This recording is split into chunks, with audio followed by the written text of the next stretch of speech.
So there we go. Now it's recording. Very good. All right. Good afternoon, everybody, and welcome to another Medicolegal Assessments Group Specialist Seminar. And today we have the very lovely Dr. Doron Sher, who is talking to us about the painful shoulder, conditions that affect the shoulders. We are very proud to have Dr. Sher share with us his expertise and experience. He's worked with us for a number of years. He does amazing work. This gentleman also participates with a charitable organisation that does surgeries in the Pacific for disadvantaged people. And I understand you still volunteer at, I believe it's the Concord Hospital, where you do surgeries for people who might otherwise wait for a long time and can't afford to pay for those in the private sector. This is incredibly honourable work, and we are very proud to have Dr. Sher on our expert panel and sharing this really interesting subject today. I've had a look at the slides. It's quite fascinating. May I ask that you please remain on mute for the duration of the time that Dr. Sher is speaking, so that noise from your home or workplace doesn't interrupt the quality of the recording. There will be time for you to ask questions at the end of the session, and we look forward to hearing from you. Thank you so much. Over to you, Dr. Sher. Michelle, thank you. So just to clarify things, I'm a VMO at Concord Hospital. So that's not a volunteer position. It's actually a paid position, but it is for public hospital patients. My name's Doron Sher. I am an orthopaedic surgeon. I specialize in knee and shoulder surgery. I have, as Michelle said, been writing some reports for some time now, and it's been interesting, the transition from a clinician to writing reports and thinking about things from a medical legal perspective is somewhat different. So what I'm going to share with you today is just the background anatomy and the most common conditions around the shoulder. And I'm very happy actually to take questions. I'll just set myself up a little timer here so I know where we are. So the painful shoulder is complex because there's so much overlay. The first thing to understand is that the neck has nerves that go down to the shoulder. But even amongst the shoulder, there's several bones. There's the clavicle, there's the scapula, and the humerus. And the articular cartilage on the humerus is over here. And then there's these various ligaments like the coracoacromial arch or the coracoclavicular ligaments, which all band together to help the shoulder stay stable. The next layer is the joint capsule, and then you can see the skinny long head of biceps coming out of the shoulder and down the arm over here. Now, in four-legged animals, this is a very important tendon, but in humans, it's actually not so important unless you're a baseball pitcher and can be a very prominent source of pain in the shoulder. You then overlay the muscles. So at the front, the subscapularis, on the top, the supraspinatus, and at the back, the infraspinatus and the teres minor. And these four muscles together make up the rotator cuff. So if you see anybody with a rotator cuff injury or partial thickness tear or impingement, these are the muscles that are involved.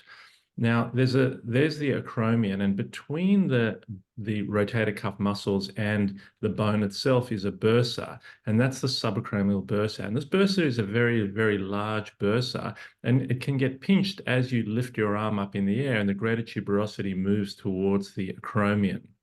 You've also got the the coracoid over here and the conjoint tendon, where the short head of biceps and pectoralis come off here and then go down to the arm. So a lot of different potential sources of pain, and it's very important to try and work out exactly where the patient's pain is coming from to be able to treat them. Over the top of the whole thing is the deltoid, which is a big, thick muscle on the outside part of your shoulder, and the pec major, and both of these can get injured. But because they're such big, thick muscles, palpating what's inside here can be difficult. So clinical examination can be challenging when you're pressing on the various structures. As well as that, inside the shoulder itself, the glenoid is a flat structure and the humeral head is round. So the ball should just fall off the socket. But luckily, we've got this labrum over here, which deepens the socket and stops us dislocating the shoulder. Now, when we're thinking about shoulder injuries, the patient's age is very important because younger people are more likely to have instability and older patients are more likely to have rotator cuff tears or arthritis. If they're a desk worker versus someone that's lifting heavy weights above their head, a different injury profile. Is it their non-dominant arm or their dominant arm? And was there a specific injury or sporting activity? Like, is the person a recreational weightlifter? And is that more likely to have caused the problem than, for example, them working at an office? Now, the most common conditions are listed here. Impingement is generally a gradual onset with repetitive activities. A rotator cuff tear generally has trauma associated with it. Heavy lifting, a fall, a dislocation. It's very rare for people just to develop a rotator cuff tear on its own.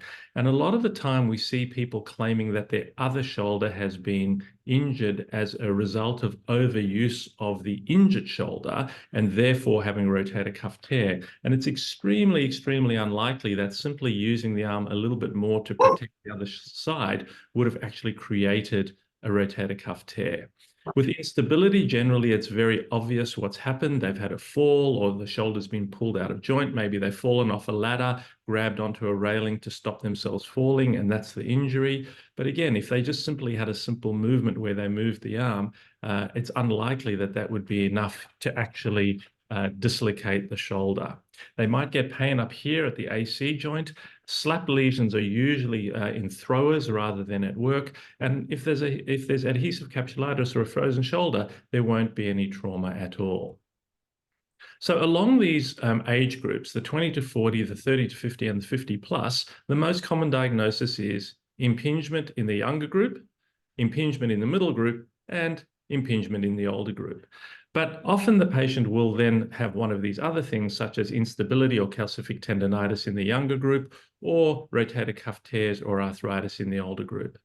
Adhesive capsulitis is very over-diagnosed, and you can get stiffness as a result of the impingement, which can look like adhesive capsulitis, but is in fact a different entity. And it's important to differentiate between them because adhesive capsulitis is self-limiting, whereas impingement requires treatment to make it better.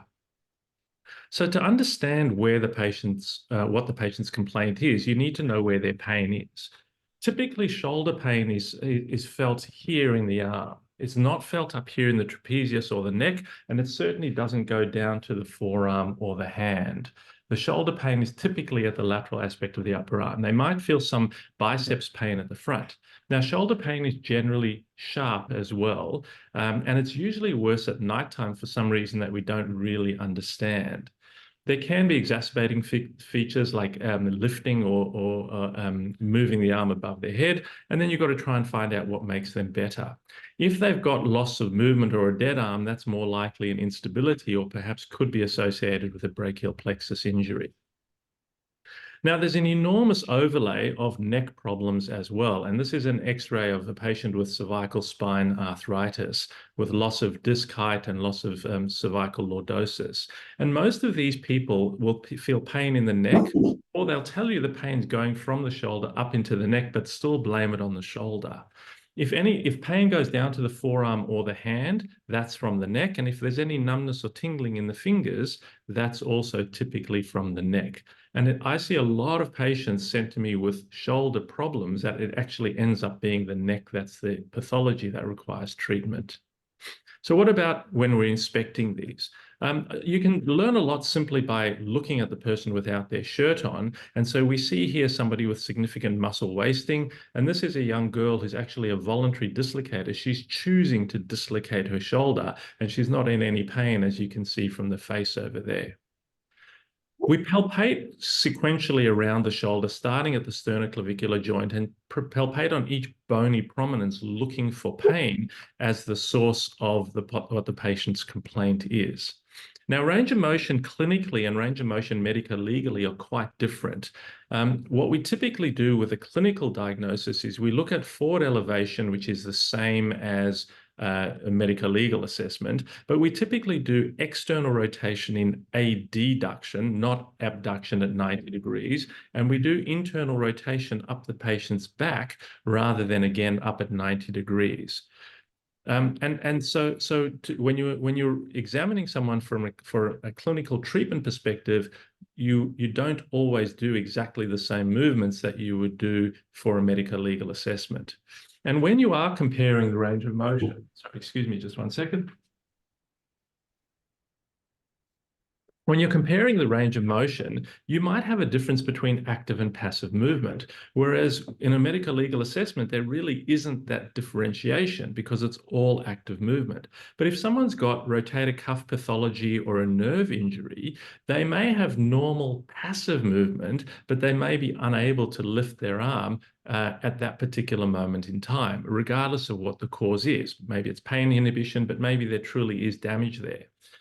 If they've lost both active and passive movement, really the two major diagnoses are either going to be a frozen shoulder or osteoarthritis. A locked posterior dislocation is rare, and that's sort of more for the doctors to understand. It's almost never going to come up in a medical legal situation.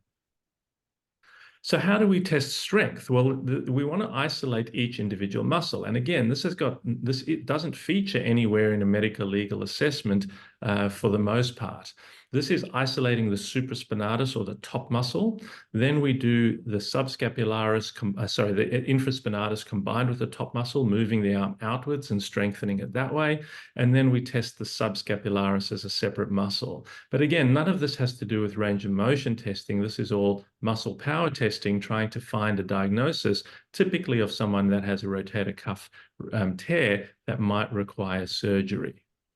So what's the most common diagnosis? Impingement. And what does that mean? It means that the rotator cuff is being pinched between the bone of the humerus or the greater tuberosity and the bone of the acromion, and the bursa is getting pinched and inflamed.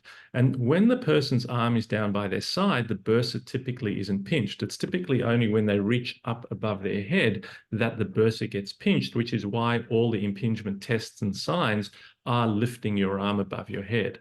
And if we can get rid of that swelling and inflammation and strengthen up a lot of the muscles around the shoulder, that can be enough to solve the patient's problem.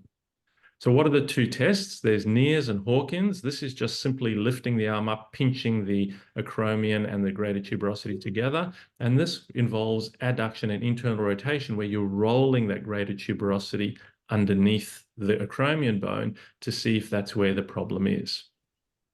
Now, is there a way of determining whether there is impingement? Well, you can numb the area. So you do an injection into that subacromial space, into the bursa, with local anesthetic and corticosteroid. You give the patient 10 or 15 minutes for the local to work, and then you re-examine them. And if their pain is gone, that confirms for you that that was the source of their pain, and also that the rotator cuff power has returned to normal. And so you can then treat them for impingement, which is basically with a physiotherapy program. The problem with this injection is a lot of people don't give enough volume. Often they'll give a 2 or 3 mil injection of xylocaine or marcaine, which is not enough to actually numb that whole bursa. You need to give a very large injection, provided the patient's body weight is okay. And I'll recommend 8 to 10 mils of 1% lignocaine along with 2 ampules of celestone or Kenacort to try and actually solve the problem for them. And I repeat that injection a number of times when people have had the small injection and it hasn't worked, and the larger injection does work. What about if the patient has instability? Again, this is not a great feature of medical legal examination, but there are certain things that you can do. You can grab the humeral head and try and pull it in and out of joint. And if it translates more than 50%, that's pathological. There's a test called the apprehension sign, when you move the arm into abduction and external rotation, and then the patient tells you it feels like it's going to dislocate or it hurts them. And then what you do is you actually push down on the arm to relocate the shoulder, and that takes away their symptoms. And that's one of the strongly positive clinical signs that they may need instability surgery. The person might have ligamentous laxity, where they may have a sulcus sign over here, where you're pulling the humeral head and the whole thing's shifting out of joint.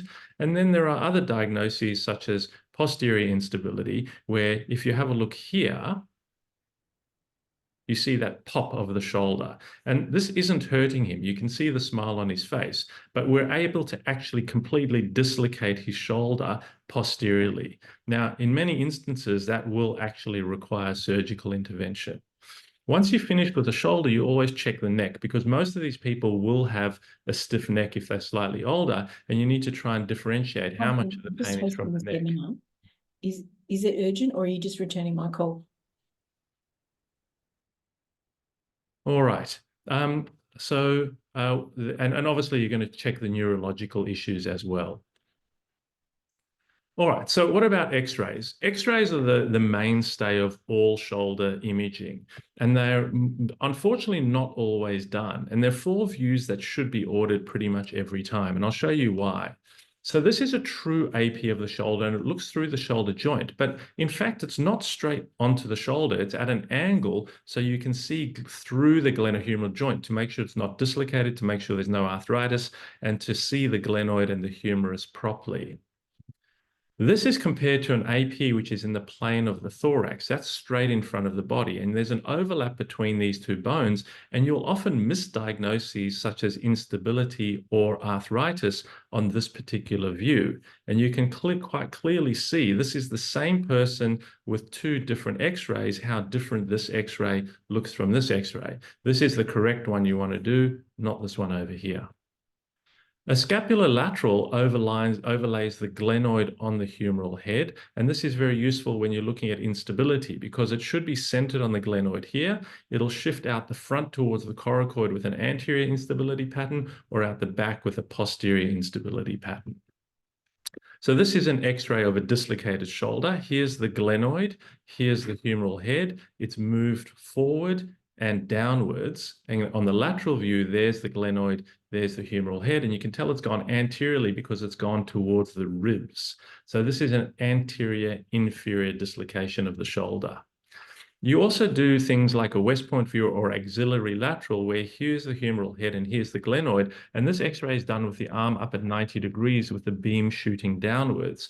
And if you can't get a decent AP to check the overlap, or a decent lateral, this is the view that you need to get to make sure it's not dislocated. And why is that? This is a patient of mine, actually, who I saw after he had been to 3 other emergency departments where they sent him home. Now, the guy was an alcoholic, but they still shouldn't have missed the diagnosis. And he couldn't externally rotate his arm. And on the AP X-ray, there was an overlap of the humeral head and the glenoid, which is like what I showed you. And it wasn't until we did the axillary lateral that we saw here is the humeral head, and here is the glenoid. His whole shoulder is completely dislocated. So the first 3 emergency departments didn't do this X-ray. They just did the standard AP and accepted it. Whereas once we did the proper X-ray, we could treat him. Other things that you might see on an X-ray are an acromial spur, and that sort of is karate chopping into the rotator cuff and can lead to rotator cuff pathology. And on this view here, which is that shoulder AP X-ray, which I told you is not a good one, you don't see the AC joint. So if someone has AC joint injury or AC joint arthritis, you need to do a special view. Now, this doesn't show the glenohumeral joint well, but does show the AC joint well, and that's called a Zanker view. And they won't do that routinely unless you specifically ask for that. And you might see something like an AC separation on that view. On the right side, we see that it's intact, but on this side, it's been separated because the patient's fallen on their shoulder and disrupted their coracoclavicular ligament. What else might you see on an X-ray? Well, you might see avascular necrosis. The ball of the shoulder here has collapsed down, created loose bodies, and now has bone-on-bone arthritis inside there.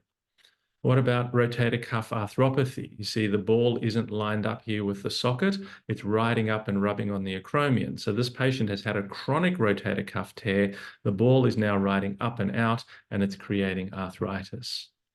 Calcific tendonitis, you can see here on the X-ray as well, and on this view as well. And so this is a very, very painful condition, but it responds very well to subacromial injections and physiotherapy.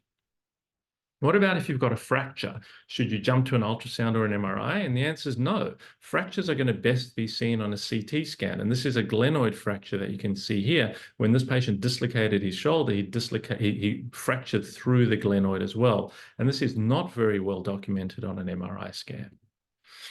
What about ultrasound? Now, most of the patients are sent for ultrasound by the GPs because it's quick and easy. But unfortunately, ultrasound in clinical practice is not a very useful test. There's been a couple of studies done which show that it's up to 40% wrong, which means it can either diagnose a tear where there isn't a tear, or can diagnose, or vice versa. Say there is a tear when there isn't one, and there isn't one when there is one. So if the ultrasound doesn't fit with the clinical examination, we need to take it with a grain of salt. We also need to understand that having an ultrasound without an X-ray is also almost useless, because any of those pictures that I showed you beforehand won't show up on an ultrasound. What's the best test for a shoulder? Well, an MRI. And an MRI arthrogram is about 10% more accurate for partial thickness tears and instability issues than what the plain MRI would be. And this is the soft tissue modality of choice for shoulders, but again, only after you've had an X-ray, because a lot of things can be seen on X-ray, and you don't necessarily need to get the MRI to diagnose it. But on this particular patient, here's the glenoid, here's the humeral head, here's the supraspinatus. The supraspinatus tendon finishes here. This is just some bursal tissue, and the supraspinatus should come all the way to here. So this is a rotator cuff tear.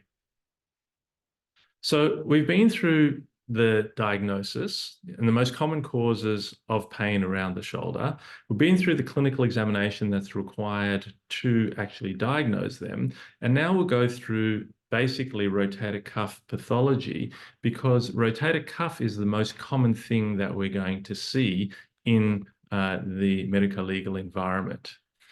Now, if you do 170-year-olds who have completely asymptomatic shoulders, and you do MRI scans on them, up to 70% of those people are going to have a rotator cuff tear, which is completely asymptomatic.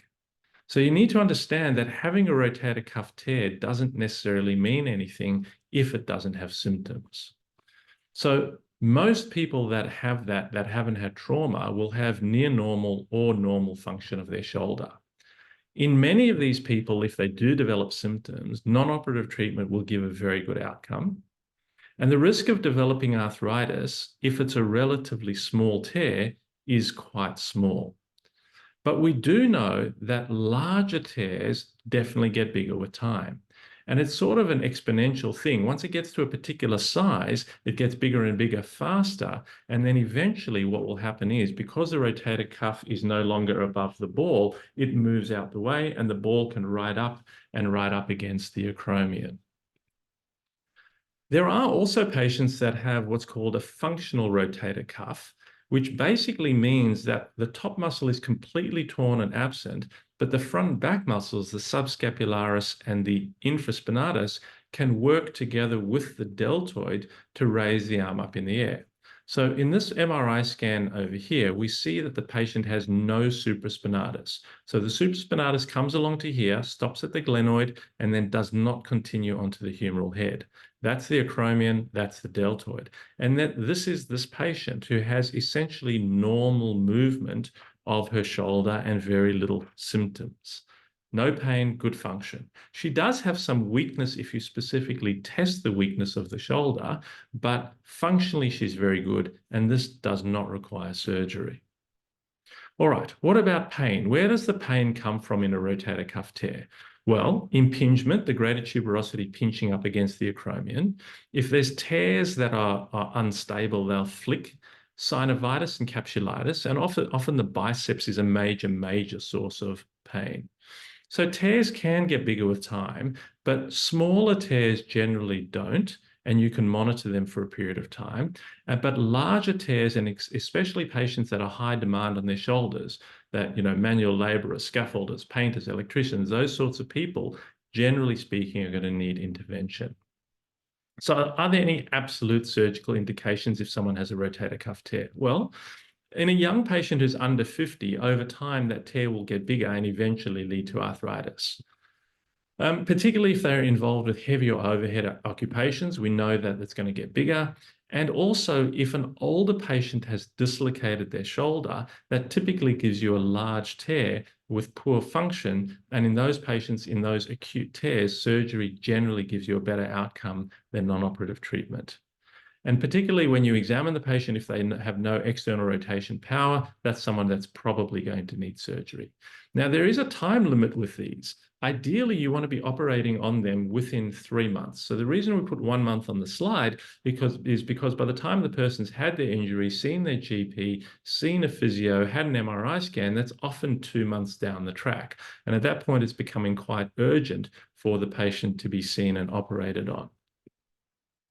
So what about non-operative treatment? Well, it is successful in the smaller tears over about a 3-month period. And what do? You give the patient a cortisone shot, some anti-inflammatory tablets, some physiotherapy, and you give them 6 to 12 weeks of limited activities, typically lifting less than 5 kilograms of waist level and avoiding overhead activities. If that fails, what do? Well, these days, most of the time we're doing rotator cuff tears arthroscopically, not open. And that typically is an overnight stay in hospital with a series of punctures around the shoulder, 6 weeks in a sling. At the 6-week mark, we get them moving.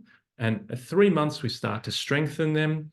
At 6 months, we get them back to about 80% of what they're going to do. And at a year, they're fully recovered. So the first 6 weeks, literally nothing in a sling. 6 to 12 weeks, they move the arm, but they're only allowed to lift about 1 kilogram. At the 12 to 26 week, they're generally allowed to lift 2 to 5 kilograms.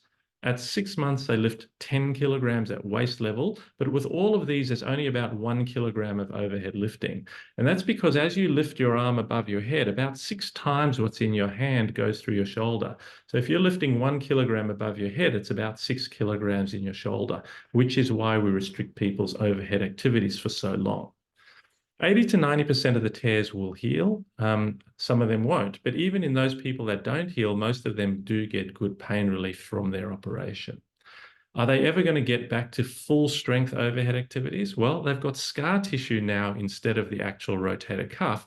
And so generally speaking, they don't get back to exactly what they were doing beforehand. What about the patients that have arthritis? Well, again, arthritis is usually not something you're going to find in a medical legal environment because unless they've had an exacerbation of their underlying condition and that hasn't settled, arthritis is something that's usually chronic and not created by repetitive lifting and carrying or by a specific injury at work.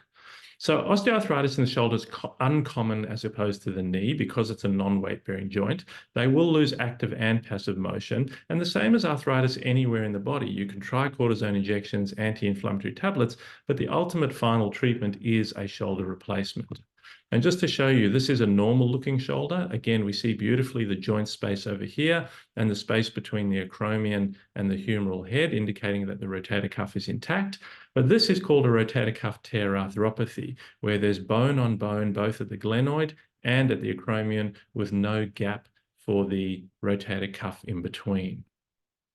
So this is a bit of a gory photo. Hopefully you're not eating your lunch right now, but this is a metal shoulder, which is the humeral component of it, as opposed to the plastic liner which we put in there. These days, most of the time, we're actually doing half shoulder replacements with a pyrocarbon material, which means we don't need to replace the second part of the socket, or we're doing reverse replacements, which I'll get to in a minute. After this operation, the patient needs to wear a sling for 6 weeks, and it takes 6 months for the subscapularis to heal before they get to go back to their usual activities, but they will always have some sort of permanent lifting limits because they no longer have normal articular cartilage inside there. So what about if you've got a rotator cuff tear and arthritis? Well, we saw in this one here that we need to have an intact rotator cuff in order to do a repair and to keep it stable in joint. If the rotator cuff's torn, we have to change and we have to put the ball on this side and the socket on this side and use the deltoid to lift the arm up in the air. And that bypasses the rotator cuff completely. When the reverse replacements came out 20 to 30 years ago, it had about a 30% complication rate in terms of instability and infection, but the complication rates now are very, very similar to those of a primary shoulder replacement. So this is an operation that's done much more commonly, and on the Australian Joint Registry, it's actually outstripping the amount of primary shoulder replacements being done right now. And this is just an X-ray here with that high-riding humeral head. This is the glenoid of the shoulder. And over here, the ball is placed on the glenoid and the socket is brought down from here all the way down to here so that it's now a self-stable prosthesis. What about instability? Well, in a younger patient, the younger you are when you first dislocate, the more likely you are to dislocate again. So if you're under the age of 18 and you have your first instability episode, there's virtually a 100% chance that you're going to dislocate again. And if you dislocate 2 or more times, the risk of arthritis rises with each dislocation. And that's why in young people, we tend to just offer them instability surgery straight away to try and stop them dislocating again. And so we don't wait for the 2nd, 3rd, 4th dislocation as we used to in the past.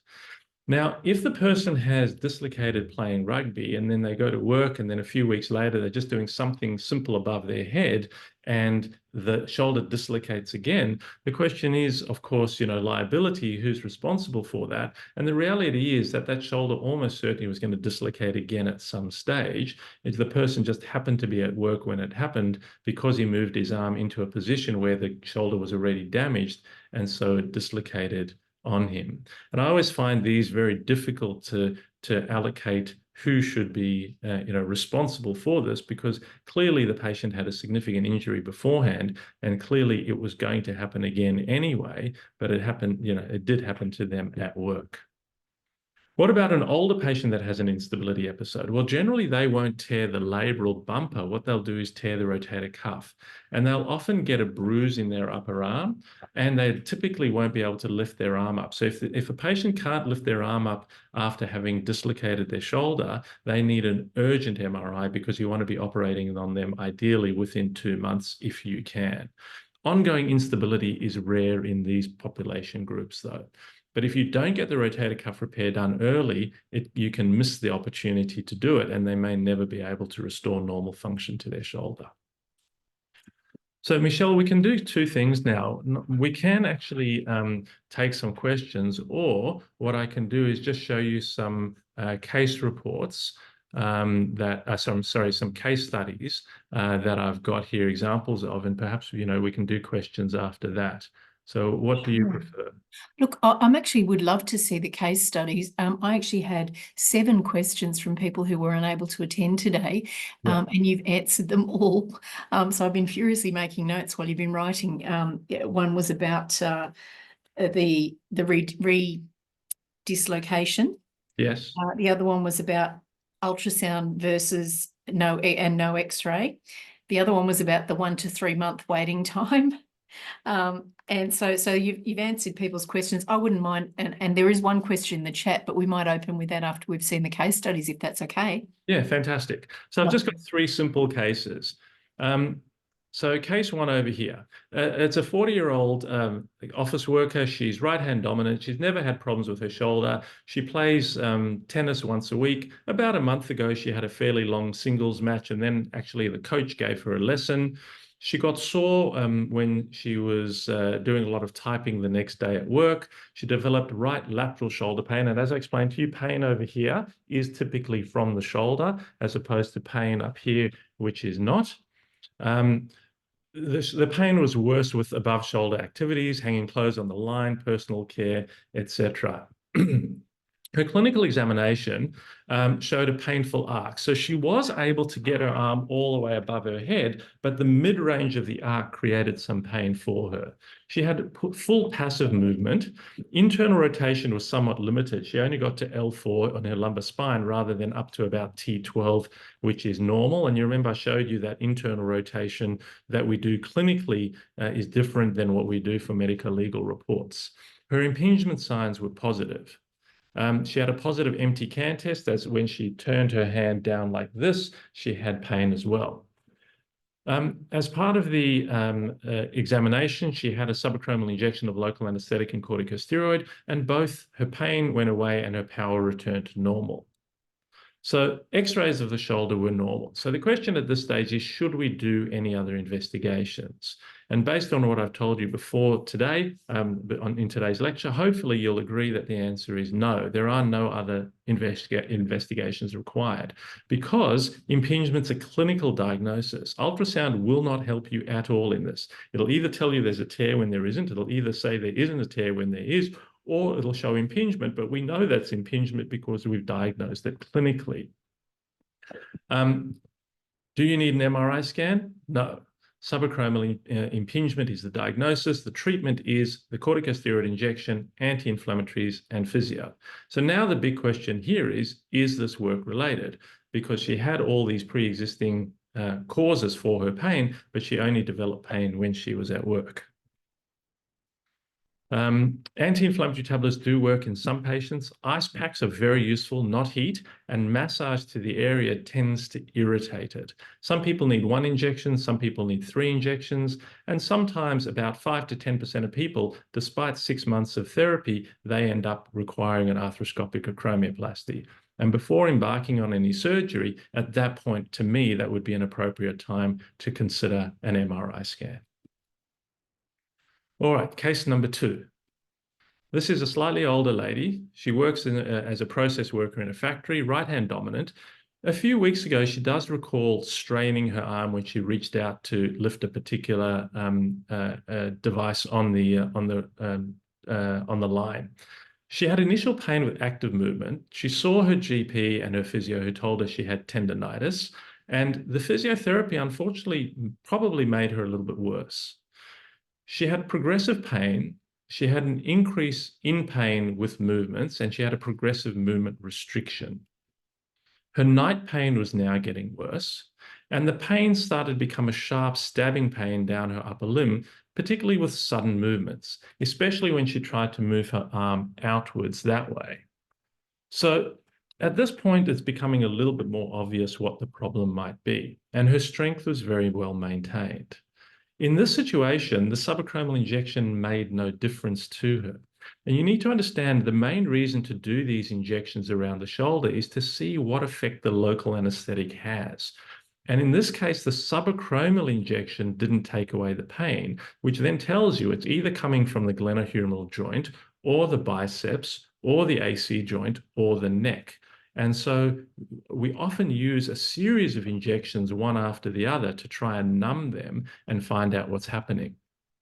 So the examination will depend on the stage. And typically what we see is mild wasting, tenderness around the shoulder girdle, reduced range of motion, and the range of motion, particularly external rotation, will start to reduce later, and the person will start to have essentially what looks like a frozen shoulder.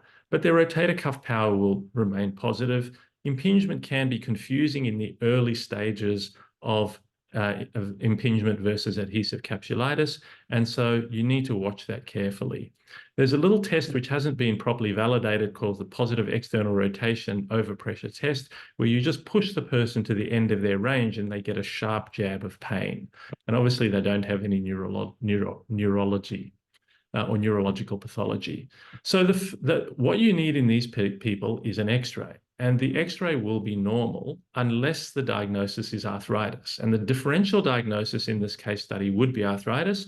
But once you have an X-ray, you know there's no arthritis. And so you're thinking in your head, well, this is a case of adhesive capsulitis.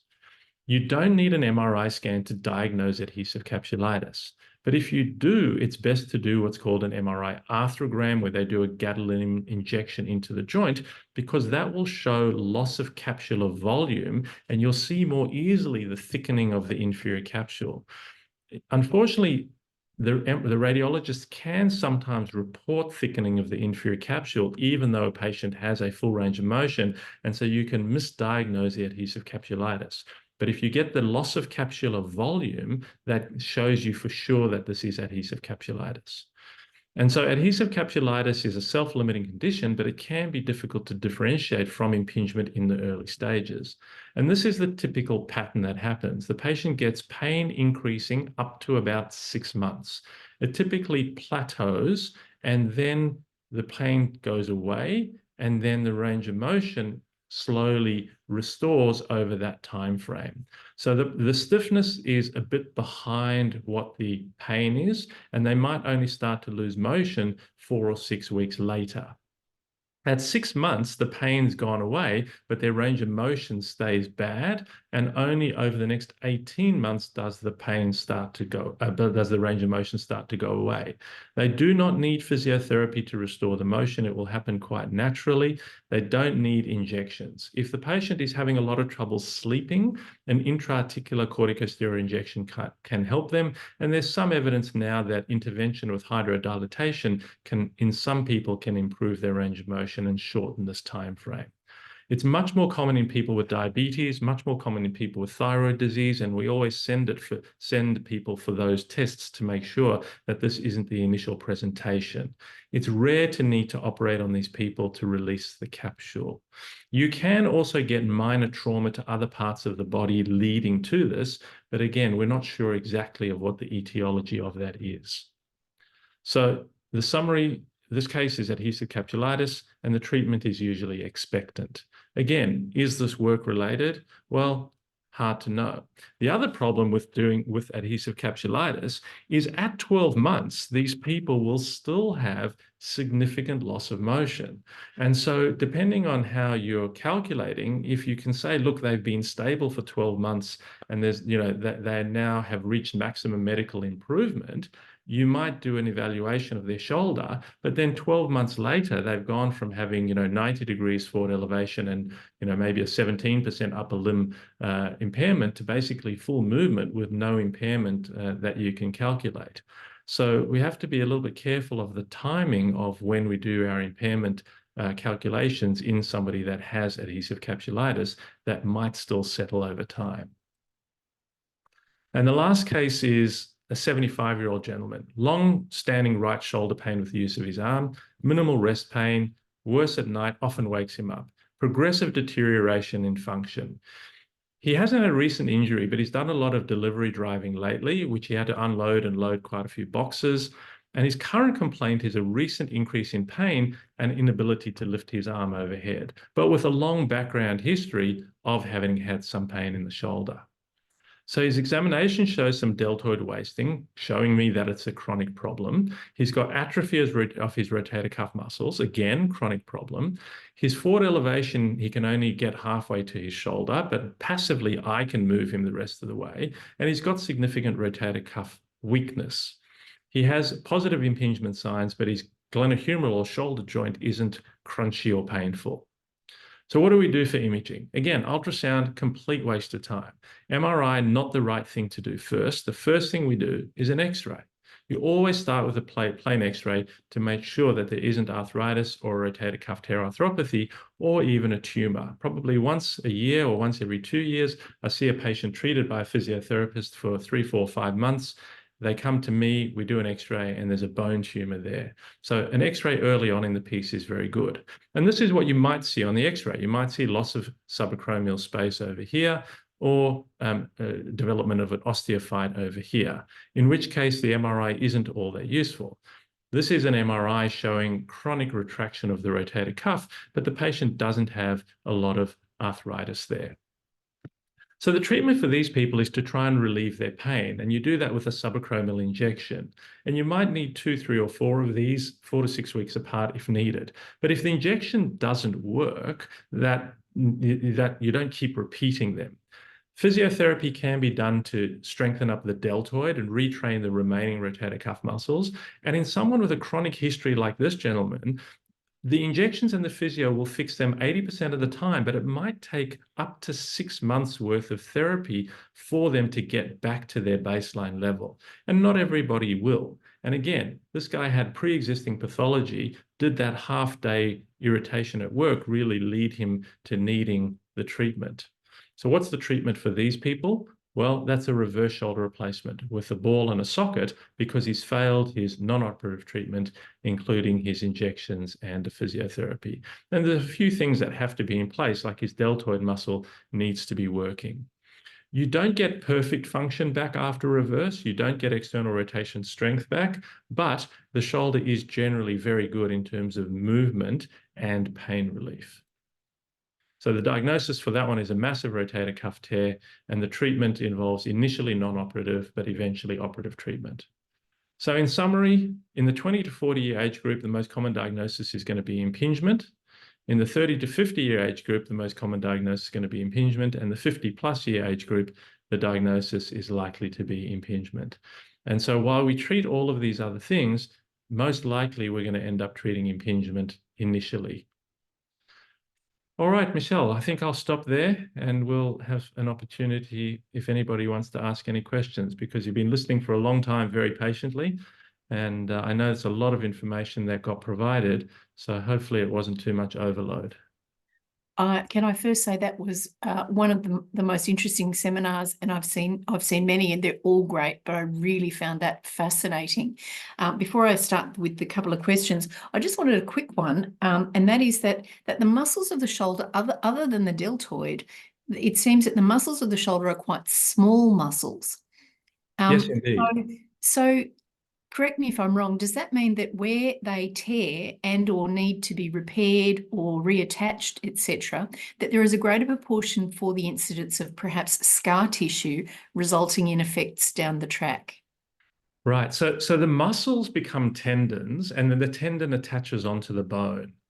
And unfortunately, in the area of the shoulder, it's called a watershed area. Several blood supply areas come up together, but none of them actually go really well onto where the rotator cuff tendon inserts into the bone. And so that's why there's not really a good capacity for it to heal by itself.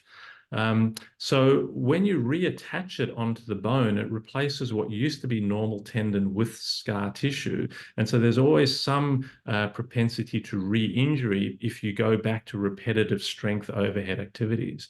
But what you said is also important in terms of the physiotherapy, because a lot of the physiotherapists take the patients, I'll just move my screen down a little bit, through very wide arcs of movement while they're doing the exercises. And the exercises really need to be very short movements, 10 or 15 centimeter movements, because the rotator cuff itself is only a 10 to 15 centimeter muscle. And so again, I'll see some people that come to see me showing me these really wild, vigorous exercises, wondering why they're not getting better. It's because they're bypassing the rotator cuff and using their big external muscles like the deltoid, the lat, and the pec, rather than focusing specifically on the actual shoulder rotator cuff muscles, which need to be strengthened. But it's also biomechanically requires the scapula to be held in place. And a lot of shoulder exercises are squeezing backwards and doing upper back exercises to hold the scapula in place to stabilize the glenohumeral joint. Right. It's a lot of physiology going on there. It is quite complex. It's incredibly, and all those little bones. We've got a comment here from Mr. El Masali, who is also a chiropractor and a lawyer. And he says, great and refreshing to hear that whilst many people have radiological changes without symptoms, it does not mean the radiological changes are not insignificant. If there are symptoms, where are we? Sorry, moved it again. Many assessors use the argument that radical changes does not explain why many people experience pain. So that's a compliment for your presentation. So thank you there. And I think, look, one of the takeaways I noted was that your repeated statements that you need to pick the imaging that is done carefully and thoughtfully, because sometimes it is not useful and is therefore a waste of money, a waste of time, and a waste of exposure of the person to a test that isn't going to be necessary when good clinical diagnosis will provide the answer. That's incredibly accurate, that statement. And also, we also need to understand that what radiologists look for and what surgeons look for on a scan might be different. And so they may report something as, let's say, normal without necessarily describing the shape of the acromion. And so when we're seeing these people, and also when we're doing any reports, it's really, really helpful for us to be able to view the images ourselves rather than relying on radiology reports and then trying to match the report to what the patient has there, because the radiologist may not mention something which is important clinically. And so if we can get the images to the consultation, that's the best way of us being able to actually help the patient or giving you guys the best possible report. Yeah, well, we hear that a lot from orthopaedic surgeons. People, if you would like to ask a question, please unmute yourself, or you can type your question into the chat. There has been a lot of information today, and it's very possible that the questions you came with have been answered, as were the 5 that I came with. Anyone have a question?